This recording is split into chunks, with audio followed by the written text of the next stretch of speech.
লজ্জাচ্ছবি শহরে স্কুল গেটে মাতাল শিক্ষকের গড়াগড়ি। লজ্জা লজ্জা লজ্জা। এই শহরেই যখন চলছে বইমেলা, আয়োজকরা সুস্থ সংস্কৃতি পাঠ্যাভ্যাস বৃদ্ধির জন্য আপ্রাণ প্রয়াস জারি রেখেছেন, তখন জেলা প্রশাসনিক ভবন থেকে ঢিলছোড়া দূরে অবস্থিত এই শহরে স্কুলের সামনেই সেই স্কুলের শিক্ষকের কি লজ্জাজনক পরিণতি। বিদ্যালয়ের প্রবেশ পথেই মদ্যপ অবস্থায় গড়াগড়ি খাচ্ছেন হিন্দি পড়ান এক শিক্ষক। বর্ধমান শিবকুমার হরিজন বিদ্যালয়ের সামনে এই ঘটনা প্রকাশ্য দিবালোকে দেখে সকলেই ক্ষুব্ধ। বিদ্যালয়ের পড়ুয়ারাও দেখলো তাদের শিক্ষকের একই হাল। দীর্ঘদিন ধরে চলছে এই মাতাল শিক্ষকের কাণ্ড। জানানো হয়েছে বহুবার, প্রশাসনিক মহলে না টনক নড়েনি, কোনো কড়া পদক্ষেপ নেওয়া হয়নি এই মাতাল শিক্ষকের বিরুদ্ধে। ঘটনায় লজ্জিত বিদ্যালয়ের প্রাথমিক বিভাগের শিক্ষক শিক্ষিকারা। মদ্যপ শিক্ষক জয়রাম কুমার সিং এর বিরুদ্ধে ক্ষোভ অভিভাবকদের। কি হবে পঠন পাঠন, কি হবে শিক্ষার পরিবেশ?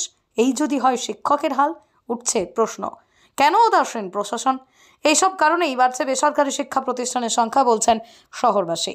আপনারাই দেখুন মাতাল শিক্ষকের কি অবস্থা। পূর্ব বর্ধমান থেকে আশিস কুমার ঘোষের রিপোর্ট, খবর আরামবাগ। কিন্তু মদ খেয়ে রাস্তার মধ্যে পড়ে রয়েছেন। মদ খেয়ে পড়িনি আমি। তাহলে কি করে পড়েছেন? স্কুল খুলিনি। স্কুল তো চলছে ভেতরে।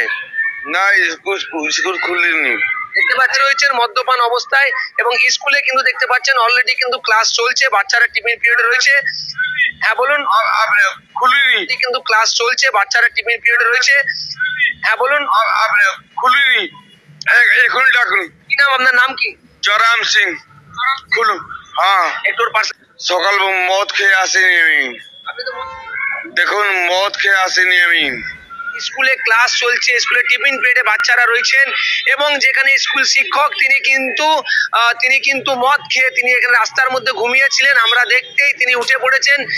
ঘোষ নার্সিং হোম, এখানে অভিজ্ঞ ডাক্তার দ্বারা normal, caesar, high risk pregnancy, delivery সহ সমস্ত অপারেশন সুলভে করা হয়। Doctor Kalidas Ghosh MBBS, MD gynae, DNB, FICOG, অভিজ্ঞ প্রসূতি ও স্ত্রীরোগ বিশেষজ্ঞ, কোর্ট রোড, আরামবাগ বাস স্ট্যান্ডের সন্নিকটে। যোগাযোগ নম্বর 7384893374 অথবা 9153144650 অথবা 7001653381।